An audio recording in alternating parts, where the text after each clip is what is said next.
God, watch that be a trademark thing. I start every show with the popping of a can of Mountain Dew. That's all I need. Oh, I don't know. It is 10 o'clock p.m., 2200 hours on the west coast of the United States. It is 0600 GMT. This is cBas After Dark for the 18th of February, Wednesday, 2015. What do we have coming up? I made a whole list of topics to talk about. I'm going to continue the Philip Perea investigation and sort of a look into the life of the guy that was very troubled, who worked at a Fox owned and operated TV station affiliate in Austin, Texas, and ultimately killed himself on the front steps of News Corporation building in New York. He did a whole long series of videos, kind of a defense of himself and why he got fired, and recordings of all these meetings that he had with his sort of superiors, all the way up to the vice president general manager suspending him. We covered some of that juicy stuff last night in the very first installment of his video series. I don't know if we're going to do all of it because it is many hours, but if I do one 15-minute segment a night and we do a show pretty much every night here, then maybe there's actually a chance we'll cover most of it. I feel like it's a story that deserves to be told, if only because mental health care, we need to be able to identify folks with issues and get them the help that they need so that they don't end up blowing their brains out on the front steps of News Corporation in a misguided attempt to get a corporation to pay for having wrongfully terminated him. But we're going to do fun stuff. One of the things I want to do is a shitty game show. The shitty game show I'm talking about tonight will be Bullseye. I'll even give you a quick preview of it because I just pulled it up, and it's pretty stupid how much fun this is, but let's just take a look at this here. Oh, which steering determines the speed of the player. This is the game of strategy, luck, and knowledge. This is Bullseye. Here's our host, Jim Weds. Good luck. Thank you. Thank you very much. Marvelous audience, and we've got a great game coming up. It's true, this is a game of strategy, knowledge, and especially daring. Let's find out. Jay Stewart, will you please introduce our two great players? Our champion, whose winnings total over $11,800, is representing Winston-Salem, North Carolina. He's studying broadcasting, and his interests include acting. Meet Chuck Morris. Okay, I'm just going to say right now that I'm aware that the camera is on me after not sort of figuring out how to properly do this. Let's try to change that again. Either it turned off the screen share or something. Okay, looks like it's sharing now. Hopefully you're seeing what I want you to be seeing. That's right. I'll get it straight. They are running a contest. A strange contest. Is that true? That's right. WXII TV in Winston-Salem is sponsoring a Chuck Will Win contest, and people send in their guesses of how much money I will win on the show, and whoever's closest will win 1%. Well, I'll tell you, you got to give them 1%? Not out of my pocket, no. WXII. Boy, did you jump on that one in a hurry. All right, and Jill, I understand back in, I'll get this straight, Tampa St. Pete, Tampa Bay area, you have a very unusual rooting club, is that right? Yes, I must say everyone in my office has been incredibly supportive, and I want to just send them a special thank you. I've gotten coaching and encouragement in the forms of questions posed to me on every topic that anybody in the company could think of, and clothing to wear on the show, a book to study, and the day before I left for the show, they made me a bullseye cake, which I thought was really sweet. Well, I tell you, they're both. The people who entered. All right, we're going to sort of continue to talk here throughout the program, but I just want to bring you this really classic, shitty game show that I'm absolutely in love with here. Back to it here, just for 20 minutes or so. We'll see if you get bored. By the way, if you want to call at any point, 310-776-COONS. This number here. Back to the show now. Let's take a look as a reminder. I can figure out how to do it. Left-hand corner, Dateline, the 60s. Movie hits. Asian lands, and fairy tales. In the upper right-hand window, the categories were, and still are, classic novels, spelling bee, about geology, and multiple choice. The window below decides the number of questions you're contracting to answer in whatever category you decide to choose. Now, when we ended our last show, Chuck, you had $1,800 in the bank. And you know you need $2,000, of course, to win the game. And Jill, you had no money in the bank, but there was $600 in the pot. And Jill, you had control of the pot, decided to keep on playing, and so you're in control. And that's the way it stands right now. Jill, you will hit that button and stop the information. I believe it's back on me now, and I don't want that to be true. Good luck, Jill. Good luck. Is there audio? There appears to be audio. Dateline the 60s for $200 a question. Multiple choice, $200 a question. This contract is for 2 questions. All right, Jill, which one of those would you like to try? Which category for 2 questions? I'd like Dateline the 60s. Dateline the 60s it shall be. The contract is worth $400. Here's your first question. It's May 1960. Israeli agents find this former Nazi official in Argentina. Later, he is sentenced to death and executed for his war crimes. Name him. Hess? No, I'm sorry, it is not Hess, Jill. Control goes back over to you, Chuck. Chuck, name him. Eichmann. Adolf Eichmann is right, and there's another $200 in the pot. $800. Chuck, you have $1,800 in the bank. There's $800 in the pot. 1 question left. If you complete this contract, in other words, answer this question, you will win the game. So for the game, listen carefully, and good luck. The category Dateline the 60s. It's May 1967. Expo 67, an international exposition, opens in this Canadian city. For the game, Chuck, name the city. Montreal. You won another game. Congratulations.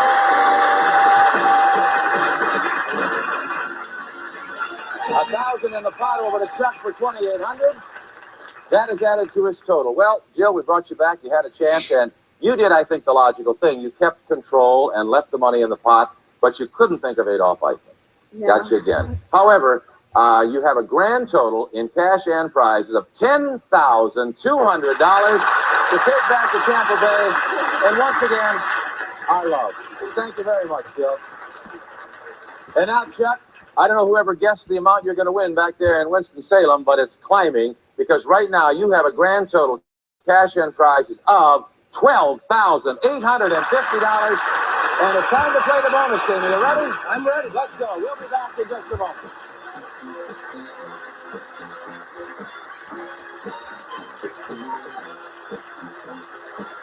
All right, back to me for just a second here as we are calling this phone number, by the way, 310-776-5869. If you would like to chime in on crappy game shows you love. We're going to get serious and actually talk about something much more serious in the second half hour. But for the beginning, we're just having a little bit of fun. And but this is the phone number you need to call me at right over my shoulder, 310-776-COONS. Or if you have the capability and you're on Google Plus watching in the Hangout, you may be able to just join the conversation. There's a chat room associated with it. There is a chat room. Like I said, there you can actually chime in and join the conversation in a video teleconference kind of way. I've had friends do that, so I know for a fact it can be done. I am just trying to get confirmation that there's audio going out with this recording because while the meters are registering audio, when I'm playing it back in my quality control format, I'm only getting muted video. And I cannot figure out why it appears to be muted. If this appears to have sound with it, then I will believe that there is actually sound happening.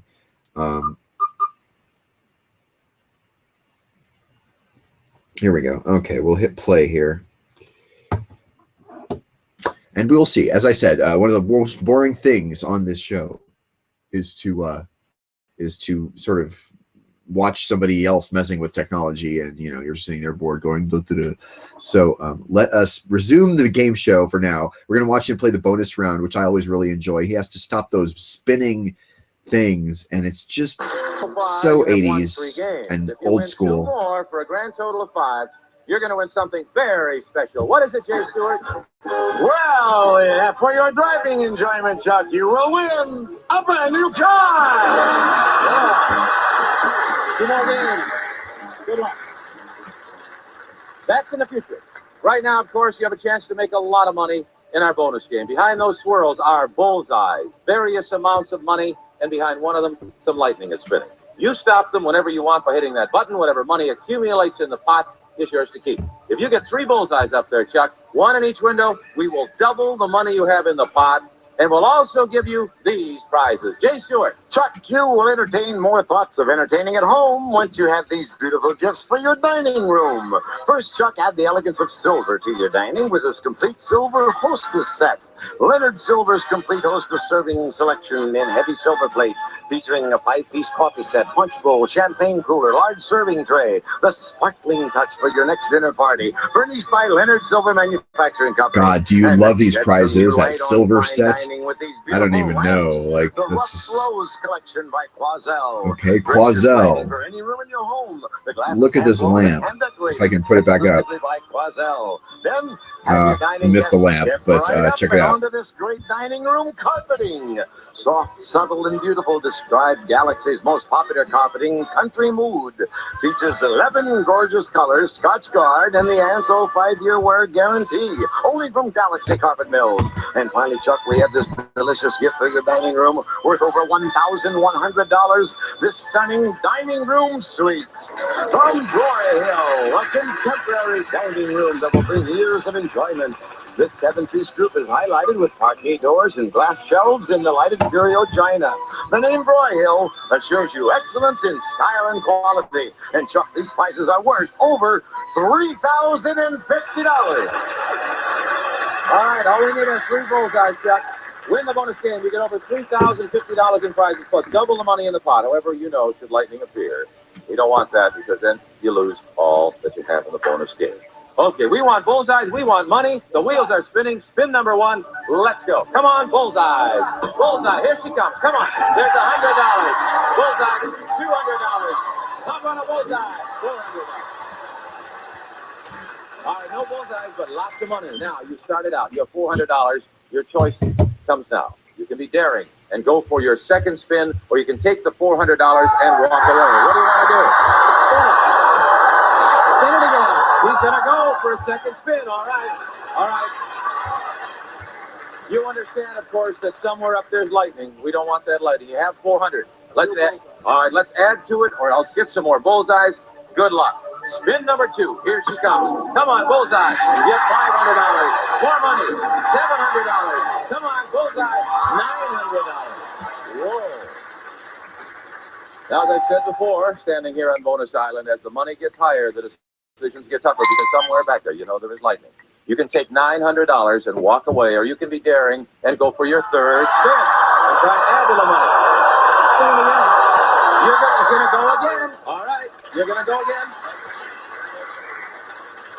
You realize there are no bullseyes up there. No bullseyes. You feel bullseyes? All right, let's go. You have $900. Spin number 3. Here she comes. Come on. Bullseyes this time. Bullseyes. $1,000. Bullseye. There's one. How about another one? There we go. You got them. All right. Now you're in pretty good shape, but you still can walk away. You can walk away right now with $1,000. Or you can risk the $1,000 and go for your 4th spin. Spin him again. Spin them again. That's what I want to hear. Yeah. Awesome. Spin it again. You know that. Now, let's take a look. You want to freeze either of those or both of those bullseyes? Freeze both the bullseyes. That means those windows will not spin. So if the lightning was back there, you're safe. We need one more bullseye. You've got $1,000. Come on, bullseye. Spin number 4. Bullseye, bullseye. Ooh, a big one. $1,300. Now, you can take $1,300 and quit right now, or you can go for your 5th spin. One window still open. Let's go. He's going to go. All right. Magic. Warm those hands up. You have $1,300 risking on this one spin. Spin number 5. We want another bullseye, and you've got all those prizes, and we'll double the pot. Come on, bullseye. Ooh, $1,400. I get such a kick out of this damn game. You now have another choice. It's $1,400 and walk away, or try and be daring and go for your 6th spin. Let's spin it again. Going again. All right. Woo! Spin number 6. Spin number 6. 6. Let's spin the window. There she goes. Warm those hands up. Feel a bullseye. Come on, Chuck. We'll double the money and give you those prizes. We want a bullseye. Spin number 6. Come on, bullseye. Ooh. $1,500.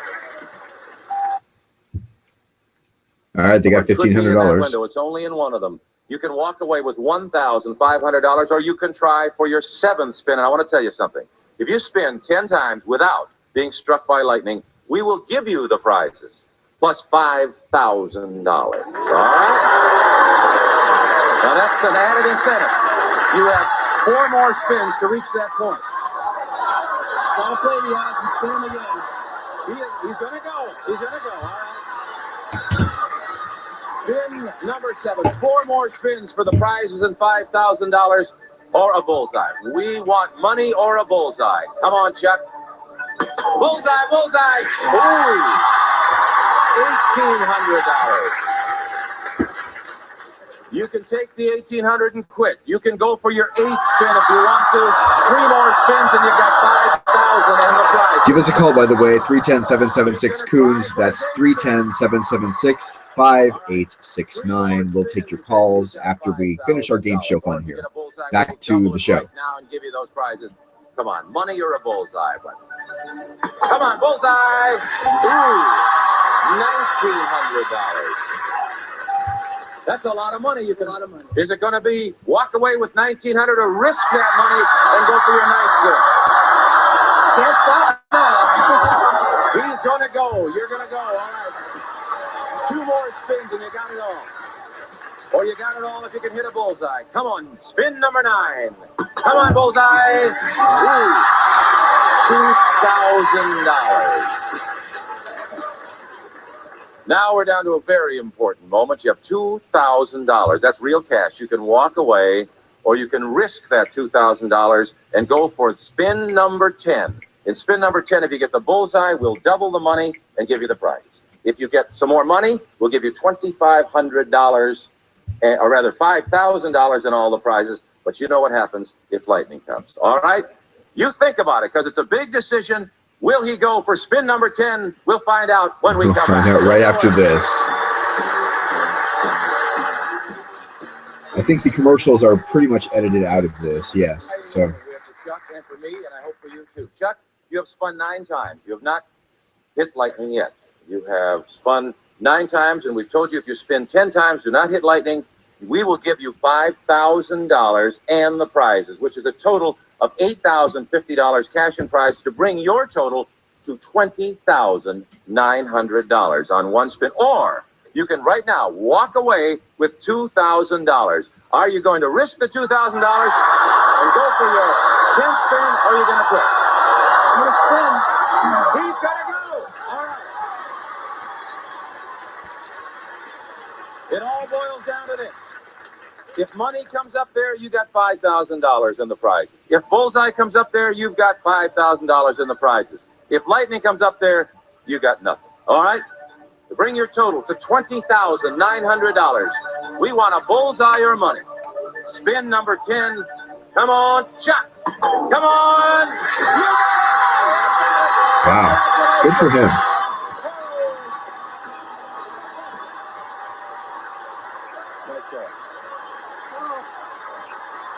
Fantastic.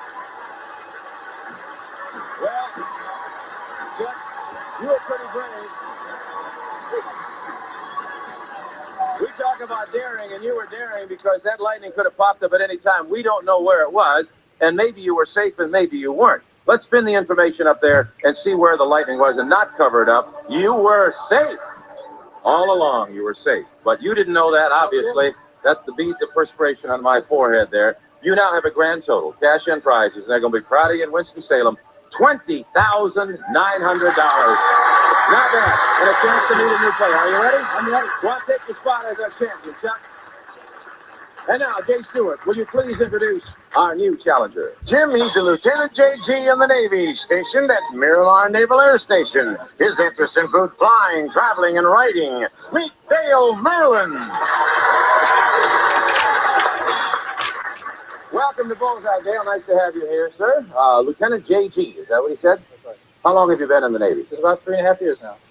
What exactly do you do in the Well, Navy? I'm involved mainly in training. I plan a few flight missions, and it looks like I may be getting into some public affairs work in a little while. Great. What made you join the Navy, may I ask? I would have to say basically patriotism. I wanted a chance to do my service for the country there, and also there's the opportunity to travel a little bit. Have you had a chance to travel at all? I have done some. First of all, I was in the Indian Ocean on an expedition there. We set a little bit of a record, which I don't like to recall too often, but we were at sea, out of sight of land, for 144 straight days. 144 days on the water? Right. Well, you've traveled, but have you seen any land? I mean, Luckily, I have seen a little bit. Around the Mediterranean, we got to see a little bit of Italy and some of Spain. We saw the pyramids in Egypt and got to go to Athens. so it's true. Join the Navy and see the world, right? It sometimes works out that way. Uh-huh. Well, we're going to see how to play bullseye and see how well you play, Dale. You've got a tough opponent there in Chuck. And let's take a look, first of all, at the categories you're going to be playing with in this particular game. Very important. Upper left-hand window, the categories are Civil War, The Funny Pages, Men of Science, and Nursery Rhymes. In the upper right-hand window, the categories are Masters of Art, a visual category, Famous Flicks, Latin America, and Grab Bag. All right, let's spin the wheels and get underway. We'll cover them up. And Chuck, you're the champion, so you go first. You decide your own fate. Hit the button, and let's see what comes up. Good luck. You have Men of Science, $300 a question. Latin America, $300 a question. Also, the contract is 2 questions. Will it be science or Latin America for you, Chuck? Let's try Men of Science, please. Men of Science it'll be. The contract is worth $600. You must answer 2 questions to complete the contract. Here's the first one. This medical researcher developed a vaccine to prevent encephalitis, but he is most famous for developing the oral polio vaccine. Name him. Sabin. You're right, and you have $300 in the pot. Wow. The key word there was oral vaccine. Of course, Jonas Salk was what first came to my mind. All right, you completed 1. Now you have 1 more left to complete the contract. Here it is. In 1839, this American accidentally dropped some rubber mixed with sulfur on a hot stove. However, it did not melt. And this accident led to his discovery of vulcanized rubber. To complete the contract, name him. Goodyear. You're right. Goodyear is correct, and you have completed the contract. Is that the one with the blimp? I'm not sure. Anyway, you have a decision to make. Chuck, you've completed the contract. You can bank that $600 or leave it in the pot and play on. What do you want to do? I'll play on. All right, you're going to risk the $600. You're a gambler. In that case, let's spin the information, cover it up, and Chuck again. You held control. You can hit the button when you're ready. All right, your contracts for your categories are Civil War, $200. Latin America, again, $300. And the contract, bullseye. All right, Chuck, you hit a bullseye, which means you decide how many questions there are to a contract. After each question, I'll ask you whether you want to continue on or not. But first, let's choose a category. Which will it be? Civil War, please. Civil War it'll be. All right, you are $1,400 away from the game, so 7 correct answers here could win you the game. But remember, you can stop anytime you want. Here's your first question with a bullseye up. Category Civil War. Name the president of the Confederacy. Davis. You're right, Jefferson Davis, and you have $200 in the pot. 800 total. All right, you have a decision to make now. You've answered 1 question. Do you want to try for your second question in this category? Yes, I will. All right, you're going. Here it is. Civil War. Early in the war, the South raised a sunken federal ship called the Merrimack, covered it with iron plates, and renamed it Virginia. In 1862, it fought a famous battle with this northern ship. Name this northern ship. The Monitor. You have $1,000 in the pot. You're on your way. All right, you have another decision to make now. Do you want to continue with the contract or end it right here? I'll go on. All right. We'll go on with the third question in this contract in just a moment when we come back. Don't go away. We've run out of time, so we're going to let Chuck try to complete his contract on our upcoming show. However, in order not to give him unfair advantage over Dale, we will complete this game immediately after we conclude this program, and you'll be able to see it on our next show. Okay? Hope you see our next show. Until then, this is Jim Lang, hoping that everything you're going for hits the bullseye.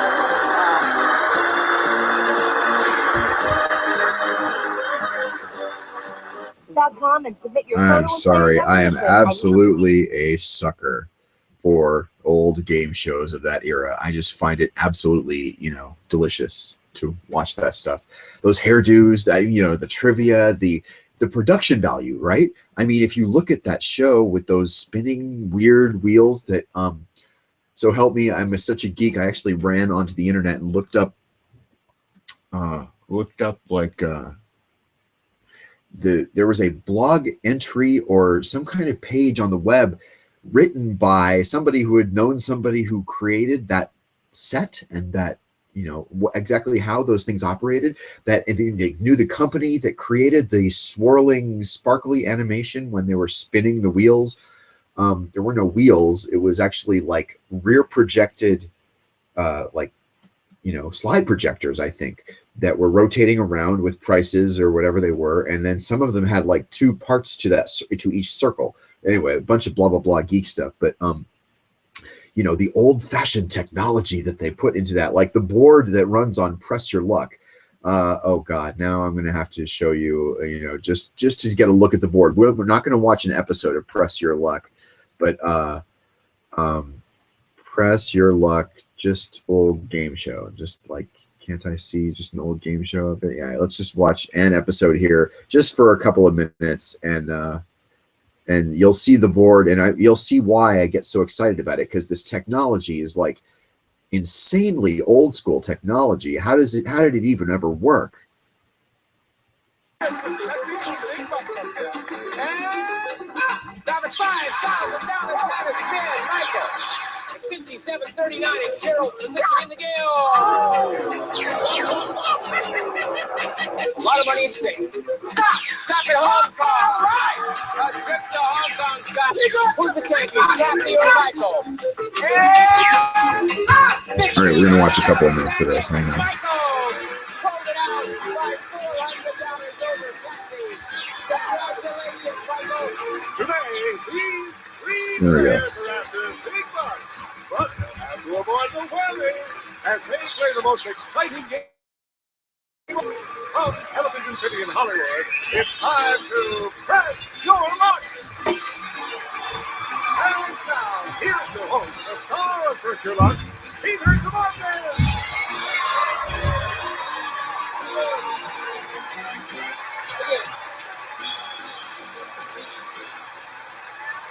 Hi, thank you, Charlie O'Donnell. Hi, everybody. Welcome to Press Your Luck. We're going to have a lot of fun today. As Roddy is still under the weather, and Charlie's filling in for him ever so ably. And right now, let's meet the three players vying for the big bucks on Press Your Luck, starting with our very first player, Kate Walker. How are you, Kate? I'm great, Peter. How are you? I'm fine, thanks. Kate, where are you from? Now I live in Southern California, actually in Dana Point, and I'm originally from Tennessee. Tennessee. Mm-hmm. And you collect something. What do you collect, Kate? I collect teddy bears. Teddy bears. Ain't that nice? What do you call them? Well, they all have names. My favorite one is named Peter. Kate, shucks. Is it after me, Kate? Well, in a word, no. Fine, Kate. Good luck. Now, well, good luck to you anyways, Kate. Thanks. All right. Our second player, Robert Lido. How are you, Robert? Good. Robert may look familiar because he's on a wanted poster. No, it's not true. Robert was here before and is back again because he didn't do it right. Right, Robert? Actually, we made a mistake. Probably it was Bill Mitchell, our producer. We always blame it on Bill. That's why he's here. In any event, you're back as a result of a mistake, and you're going to do it again. That's right. All right. Good luck to you, Robert. That's nice. Thank you. All right. Our third player is our champ, Bob Pointon, with $23,654. Bob, you're a wealthy man. What are you going to do with the money? I'm hoping to buy a house in the fall, and I'll use some of it for a down payment. So about $23,600. That's not bad. There's some towns you could buy for that amount of money. Well, let's see what happens today. Yeah. You ready? I'm ready. All right, gang, give me a buzzer and answer 3 spins. Multiple choice answer 1 spin. Here's the first question. From what part of the goose or duck do we get that tasty and expensive dish called foie gras? Foie gras. From the liver. Is it liver, kidney, or heart, Robert? Okay. What do you think, Bob? Liver. Foie gras comes from the liver. But it's good. K3, Robert a spin, Bob a spin. All right, I'm going to fast forward just to the part that's worth watching, because that's the game, at the end here, where you're actually spinning the wheel. So let's go back here. 860. Okay, Bob, you're hanging in there. Kate, you ready? $500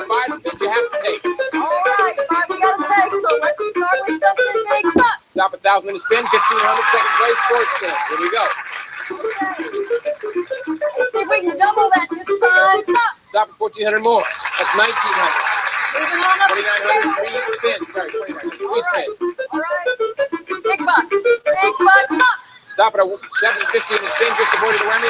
Just avoided that whammy. You have to take. You're piling them up on your inside. All right, let's have the countdown. Stop. Stop and go back 2 spins to 5,000. 86.50. One more spin. You have to take. You in second place. Here it comes. All right, let's take it now, Peter. Stop. Stop at 1,000 in a spin. Now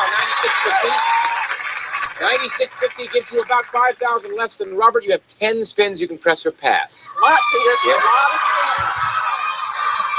This is not the time to stop. Here we go, Kate. All right, let's go for it. I want that trip to Australia. I've been wanting for a long time. Stop. Stop at $1,500.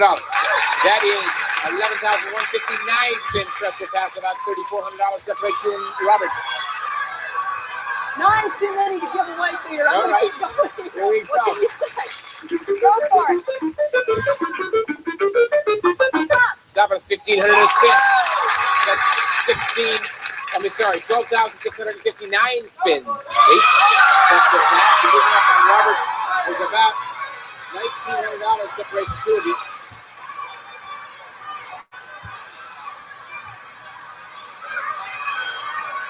So press it up or pass, Dave. 1,900. Let's play. Here we go.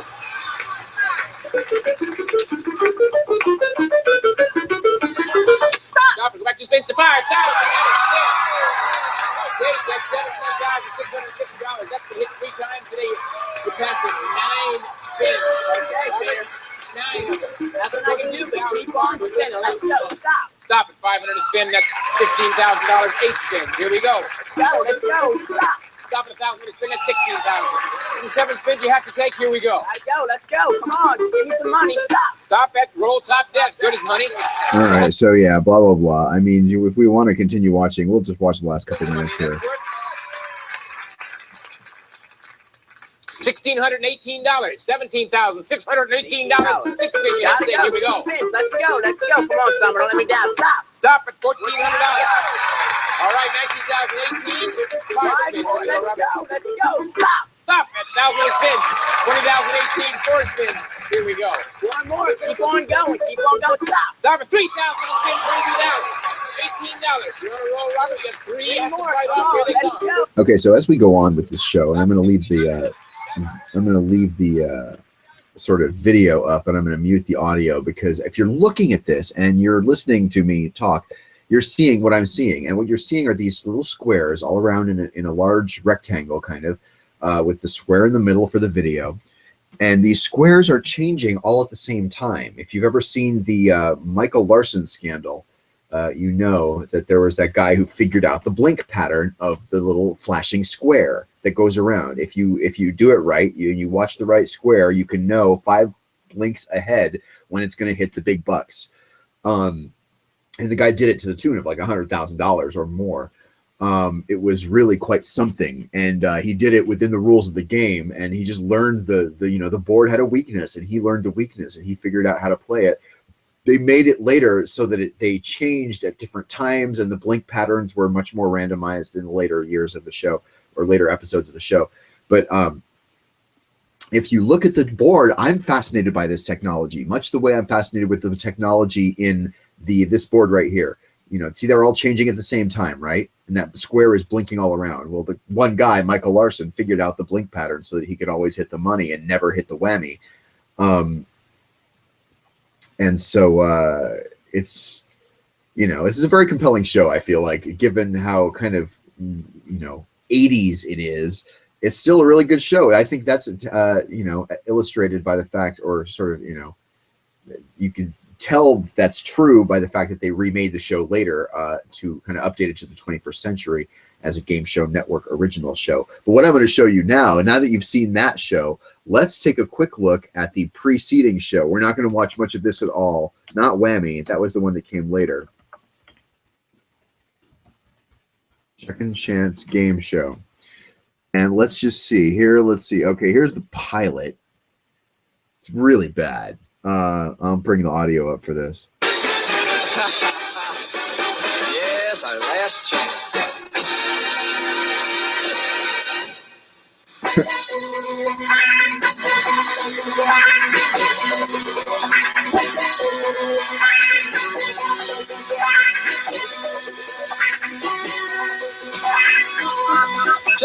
Okay, tell me you don't see a similarity with this game show from 1977 called Second Chance and the one that we all know really well for called Press Your Luck. Maggie Brown, Jack Campion, and Lynn Klein will be risking everything they've won every time they play Second Chance. Yeah, and those little things located here and here are not whammies, but devils.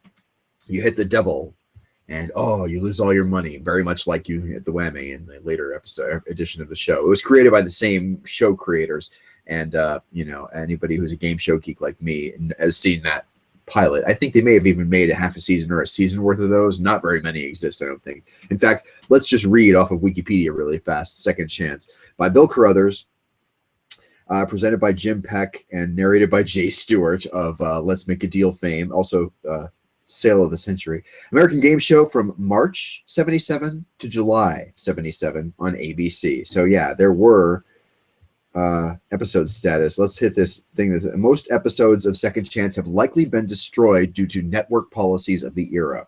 The only episodes known to exist in video form are pilot number 3 and the June 27th episode. And an opening announced by Jack Clark and the June 15th finale also exists, albeit only on audio tape. Don't you find that fascinating? Like, audio tape. Why on earth does an audio tape of this video game show exist when they can't save the video? Like, what the hell? You know, I feel the same way I feel as I feel about the BBC just sort of taping over original and only copies of the Doctor Who from like the 70s and 60s and stuff like that. Many episodes of Doctor Who in the old days are completely lost because you know, they just taped over shit. They didn't have a notion of archiving or saving any of it.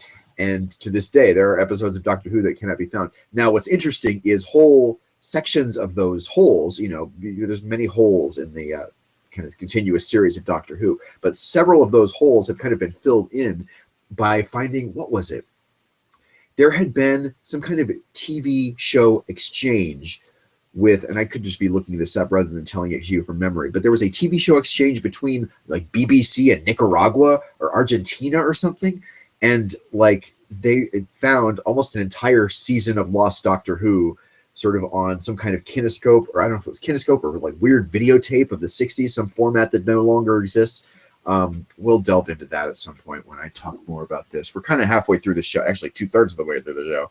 I need to make sure I kind of get serious for a little while. What I've been doing, if you haven't been joining me, are sort of doing a YouTube in the same way we just did the game show, but what I was actually talking about was a very serious thing. The guy who killed himself in front of Fox News. Did Fox News really drive him to it? Was he cooking already anyway and would have, you know, sort of done what he did no matter where he had worked? I think that's probably pretty clear. It's maybe impossible to know, but we're going to talk about this. We're going to go into episode number 2. It might be a little bit boring, but I'm going to start it and stop it, sort of talk about my reactions along the way, because I have watched every single one of these, and that's why I find it kind of important to just talk about it, and like in depth, since you know, the TV news could never do an in-depth version of this sort of whole thing. I feel like let's present to everyone, and then let's go ahead and look for that, because it was easily clickable on the show that I had up before, and that was 2-1 right here. Working out? Thank you. All right.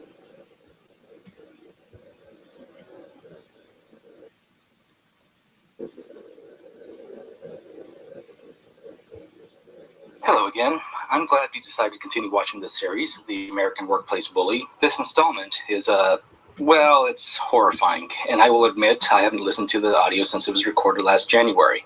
But when I re-listened to it again, I was still in disbelief of what was said by the Fox 7 Austin Creative Services Department head, Kathy. And to be clear, I'm not calling Kathy a bona fide quote-unquote psychopath. What I'm doing is bringing awareness to a term I've just recently learned: white-collar psychopaths. The term refers to executives and managers who embrace and abuse their position of power over people and commit heinous acts without ever breaking a single law. I'm hoping it will help you identify these certain management types to prevent and curtail workplace bullying. Now to the video. I apologize in advance for the long video. I've edited for time, but it's still pretty lengthy. There are no unfair edits, and everything is kept within context. And as before, the full audio will be made available at a later time. Also, I broke this installment into 2 sections to make it easier on you. All right, on to the American Workplace Bully 2-1. Okay, thank you very much for breaking it into 2 parts for one thing. God bless you, Philip. Pardon me. What I'm enjoying while I talk to you is one of the Reese's Peanut Butter Big Cups, the gigantic ones that are like that thick. So I had peanut butter in my mouth, which is stupid for doing a TV show, but I forgot I was going to start and stop this. Again, it's a very long story. I don't want to belabor it or make it any longer than it needs to be, but we're going to have to get to it if I'm going to finish by midnight. Essentially, this guy feels like he got railroaded, and we're going to hear all about why. And he just described this audio as horrifying. I've forgotten exactly which part this is that's horrifying, but let's go ahead and listen for a little while. I'll talk through it. I'll mute the audio maybe, but we're going to let this try and play. An audio recording of a closed-door meeting with Fox 7 Austin's VP of Creative Services, Kathy, and myself on January 14th, 2014. Okay, the issue I want to discuss, I feel like we discussed it last week and we're going to discuss it again, is basic instructions. Doesn't have anything to do with creative judgment, doesn't have anything to do with talent. It has to do with following basic instructions that are designed to save you and me time and create more efficiency. I signed on and worked over the weekend so that I could organize everything for this week. Went through all the emails. I tried to put all of your information into one email instead of multiple emails. I said clearly once these emailed her to her for client approval. And then when you didn't do that, and I questioned you about it, you refused to acknowledge that I didn't do that. So I need for you to tell me what I can do differently to communicate with you, simple procedures and practices, so that we're not wasting each other's time. Okay.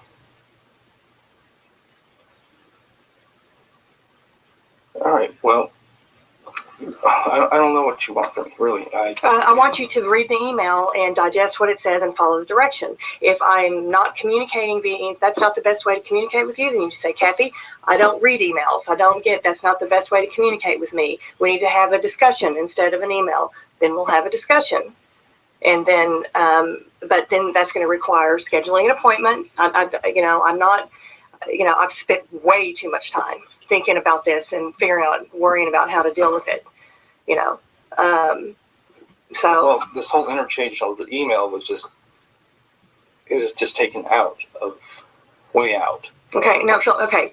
Basic, bottom line. It needs the billboards for client approval. Yes. Did you or did you not read that? No. Did you or, okay, that is the problem. That is my problem. I missed it because I was paying attention to the pertinent text of it. No, Philip, that was pertinent text. It was in the top part of the email. It was in the top part of the email. It was not. I'm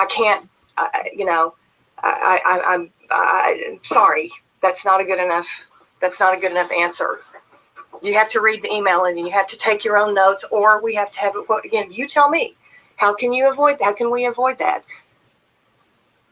Okay.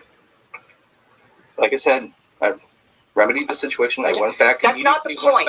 That is not my point. I'm highly frustrated at this point with communication to you being not followed because you missed it, or because you didn't understand it, or because you thought you had a different way. Of emails. I mean, it's over the weekend. How many emails accumulate? I'm trying to get through it and be as efficient as possible. Yes, I'm sorry, I missed it. All right, a sidebar. No, I didn't see where Kathy said to email the samples to the salesperson, only because that direction didn't exist. This is what Kathy actually wrote in her email, asking that I send the salesperson a copy. While it's a bit ticky-tack, it was enough to confuse the issue to not send a production sample via email. In the end, it was a small potato circumstance because after getting through the accumulated weekend emails, I immediately went to produce the requested video ad billboards for sales. These are very easy to edit, and I wanted to get them done as soon as possible so I could concentrate on other projects. This is basically me being diligent during my hours and not waiting until the last minute. It's usually what you would call a good employee. Following this email chain, and please note the times. Okay. Lord only knows, what's going on with this guy. I mean, he's obviously sort of missing stuff that his boss is telling him on one hand, and on the other hand, I feel, everybody's entitled to kind of make mistakes like this. Emails get missed, stuff gets missed, although he apparently missed something that was really important. But he's now saying that he sort of didn't have that. Everyone in the loop that I was done with the billboards and where they could find them. 1 minute later, Kathy emails back with corrective instruction. So I rushed back to the edit station and exported all of the workload, which, as you can see by the times, only took me 5 minutes. 1 minute later, Kathy emails a terse response, questioning why I didn't follow her narrow directions. I responded with my explanation that I sent all of the billboards in case they basically needed access to them, as I would be busy later in the day. But as you... Okay. So essentially, it sounded kind of like that. I don't know. I mean, let's just let it go on. This wasn't good enough for Kathy. What he tried to do was, do more, but then she's saying she was fairly clear. The time I sent my first email notification was at 12:14 p.m., and the time I sent the samples per Kathy's orders was at 12:20 p.m. So essentially, Kathy decided to berate me over 6 minutes of lost time. It's me again. 6 minutes of lost time. This was a 20-minute meeting. And had a 20-minute meeting about it. There's more from this meeting. And that's now, if you were the only producer that was not able to follow these simple instructions, you are the only producer that's not able to follow these simple instructions.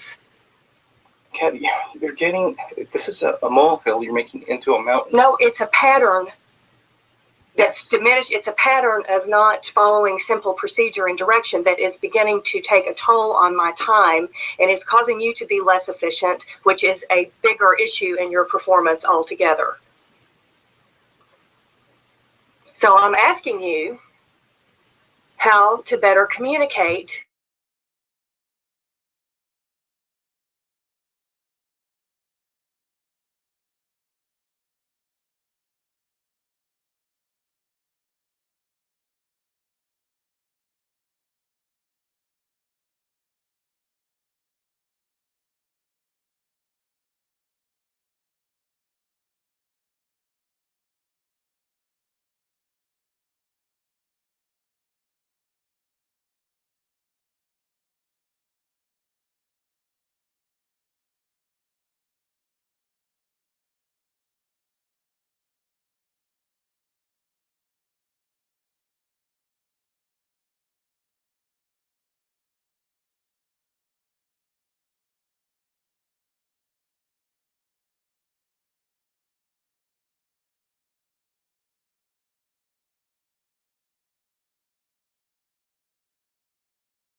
And that's the issue. I can't. Okay, we're back. Now, are we Looks going to like speak for the whole department again, or do you want to start giving me examples? Do we want to start that again, Philip? I can't approach you sometimes because see how offended you are right now? I can't even approach you with anything before you bite my head off. What I did, remedy the situation. You pointed it out, and I ran back to the station. I've exported them out, and on top of that, there was nothing off me as far as trying to getting all 4 of them out. I mean, I was there. I might as well just export them all.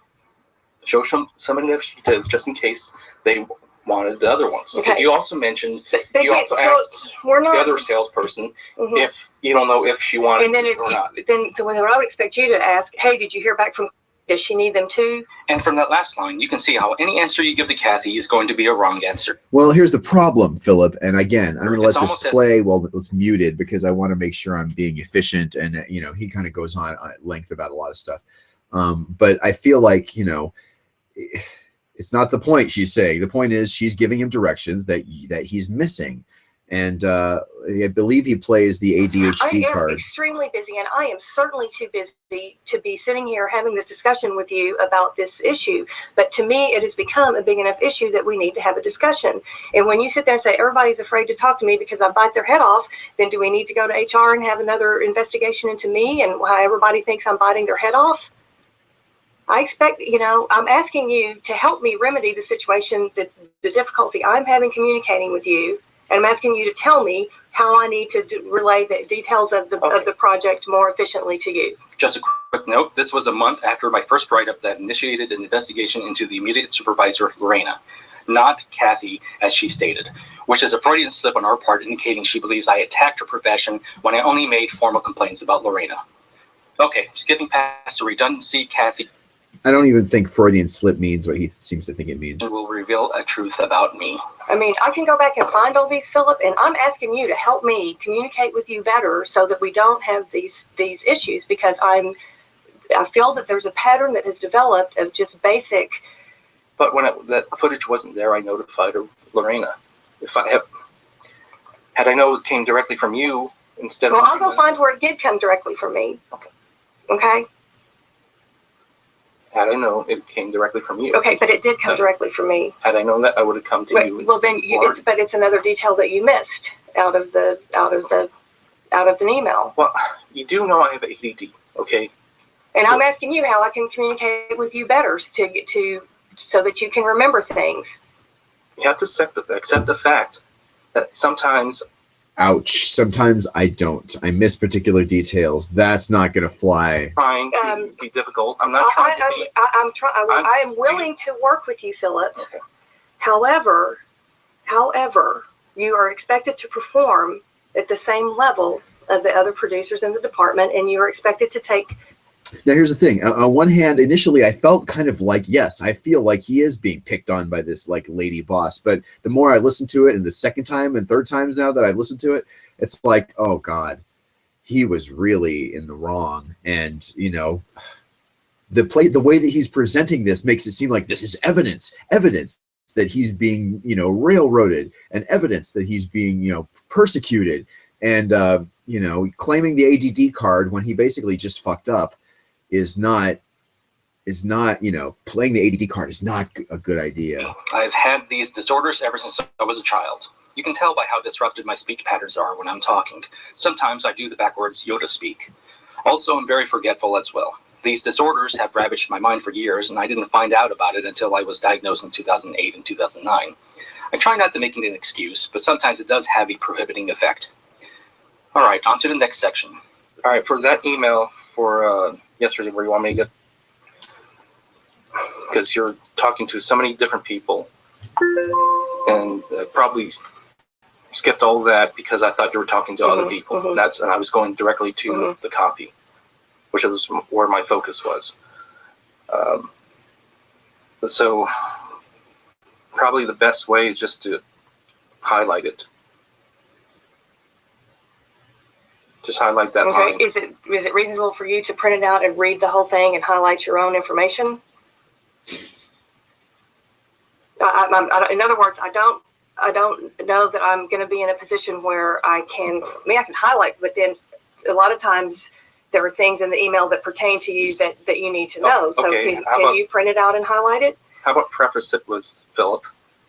And whatever, dash whatever. Did you notice how I gave her a solution and she backtracked? Lesson 521 on management. Managers only go as far as their convenience. Okay, skipping over Kathy's solution. All right, that was just snotty of him, I feel like. I mean... We need to have a solution for that. And so the solutions that we're coming away with right now is that I'm going to have one project per email. I'm going to highlight what pertains to you. And you are going to, in turn, read every email carefully, read the whole thing so that you didn't miss anything. And then if there's something that I didn't highlight that you need to know, you're going to highlight it for yourself.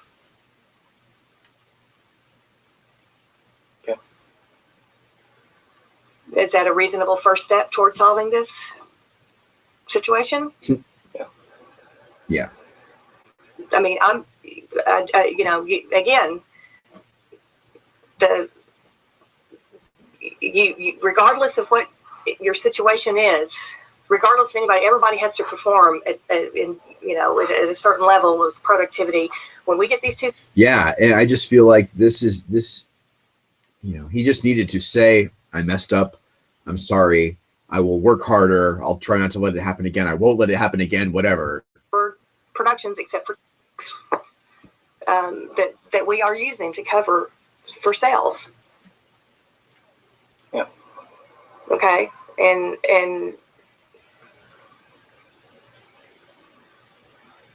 I answer emails efficiently. I answer them quickly. So when you say I'm unapproachable, sometimes when you walk in the door, I can't stop everything I'm doing and pay attention to the issue. But when I get an email, I'm pretty good at answering it in a fairly timely manner. Oh yeah, did I forget to mention? What Kathy is raking me over the coals for isn't my primary job. I was filling in for a vacated position. All right. Let me tell you how I feel personally about the whole email interchange. Is that I thought I was doing good. Mm-hmm. I thought I was taking initiative. Mm-hmm. And you just... My issue was not with your initiative. My issue was the fact that you missed the critical part of the email about sending them to... It's not about anything else. That is my problem, that you did not read that part of the email, that you did not follow that direction. What you did above and beyond that in your mind is not what we're talking about. We're talking about that's not the problem. The problem. He took initiative. He thinks he did something else to try and zero it out, but it didn't. I said I needed these for client approval. Kathy's Freudian slip of "in your mind" points to self-centeredness. Again, with the Freudian slip thing, self-centeredness and narcissism. It's that kind of psychological speak that people with certain psychological disorders use because they feel like having a psychological disorder and spending 10, 15, 20 years on the couch qualifies them as a psychologist. It's not true. It's like you're stifling initiative, and just you understand how it just unmotivates a person to want to do good or better. You're turning this into you're turning it around and making it my problem that you didn't follow my direction. That's what I feel like you're doing. And the discussion that we're having. I'll take blame for that. For not following direction. Okay, and the frustration and the time efficiency that increases. It was a molehill that was made into a mountain, and I just find that discouraging. Okay, and I find the pattern of not following simple directions and not asking questions when you don't understand extremely frustrating. As you've clearly heard, Kathy refuses to take responsibility, and she will not take criticism. Well, I hate to say it, but all of those things here. Well, except for that third, I don't know about displaying a dislike for initiative, but he himself refused to take responsibility and also did not respond well to that criticism. So the more that I kind of reanalyze this stuff, and it's just kind of horrifying to me because poor guy died, you know, I feel so bad for him, and it just really sucks. Sorry I had that little skip. I was hoping my tablet device would actually last all the way until the end of the broadcast. It did not. I had to plug it in. So that little hiccup when we lost service there was me sort of having to plug my machine in. Thank you for joining me. cBest After Dark. I got 3 minutes left here, I guess, so I'll finish talking here by saying that in the next time, we'll try and have a little more fun. I'll try and do a little less just plain old watching of videos with you, but I do kind of like that. I probably will watch game shows more in the future just because, I mean, I find them so endlessly entertaining. Let me look at my, if I can please look at my sort of notes here. I want to sort of, Amazon 1 hour delivery is now available in all of Manhattan in New York. 1 hour delivery from Amazon available in Manhattan. This new study indicating the rich are ruder. They're more rude. I want to talk about homonormativity. A friend of mine posted this thing about homonormativity and heteronormativity as far as, you know, being gay and being straight and blah, blah, blah, and which behaviors are, you know, stuff we should avoid kind of a thing. And it was just incomprehensible. So I'm gonna give you a website to read and the upcoming thing and ask for feedback from you guys who are watching, because I don't understand what the fuck it's talking about. She, I think, was talking about. And more importantly, I feel like, again, it's sort of like that psychiatric speak that is not the way actual psychiatrists and psychologists talk. It's sort of, double speak or improperly used terminology, sort of, corrupted terminology. These terms actually mean very specific things very often. And people who are not doctors sort of get themselves a DSM and start trying to speak as though they're intellectually educated on certain topics, when you can tell by the way they're using it, they aren't. It's sort of like when Penny on The Big Bang Theory said, we're just trying to keep it homeostasis. And they just kind of look at the two, doctor people look at each other. They're just like, it's so cute when she tries, So keep it homeostasis yourself, my friends. Don't forget, this Friday, the next episode of the Fast Food Junk Food podcast comes out, and that's going to be a badass because this week we are specializing on bacon. Do not miss the Fast Food Junk Food podcast starring me and my friend Sarah, and we're going to have a Google Hangout as well after the release of that. We're going to watch the actual clip in Google Hangouts here, like live on video with each other and you, the viewer, and we are also going to then talk about breaking news involving fast food, junk food. Hopefully I will have more to eat. I had only one of my 2 Reese's Peanut Butter Cups and only 3/4 of a can of Mountain Dew, so I'm kind of not doing too well as far as what I'm drinking. But the last thing, and we'll talk about this in the future too, the analytics. I'll just show you for a second because there's nothing that says I have to go off at midnight. I just want to show you the damn analytics for a minute, if I may. What are analytics, I hear you cry? They are the measurement of you when you're watching. If you're watching me on YouTube or on Google Plus, either now, immediately, live, when I'm broadcasting live, or later, then, Google's paying attention to that.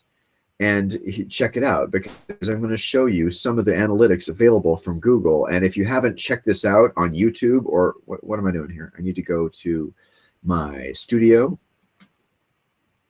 And then I need to go here to the analytics.